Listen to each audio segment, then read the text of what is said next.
రాని కామెంట్లతో మేము ఆగిపోము. ఏం చేసినా ఎలా ఉన్నా గానీ జననేతకు జనం గుండెల్లో ఇప్పటికీ స్థానం ఉంటుందని మరోసారి రుజువైంది. ఇదో సాక్షి లాంటి చేతగాని పేపర్లు కడపలో జనసేనకు కరువైన జనం అని ఒకవైపు, కానీ కడప జిల్లా వాసిగా చెప్తున్నా ఎయిర్పోర్ట్ దగ్గర నుంచి సిద్ధవటం ఆ స్టేజి వరకు పూలబాట పరిచారు.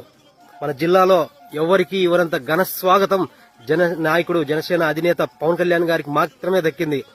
దీనికి కారణం ప్రభుత్వంలో ఉన్న వ్యతిరేకత, ఈ అవకాశవాద రాజకీయాలు ఒకవైపు అయితే, స్వచ్ఛమైన కులం, మతం, ప్రాంతం, వర్గం ఇలాంటివి ఏమీ లేకుండా జనం మంచి కోరుకునే పవన్ కళ్యాణ్ గారి యొక్క మనసుని మరోసారి తెలియజేసుకుంటున్నా.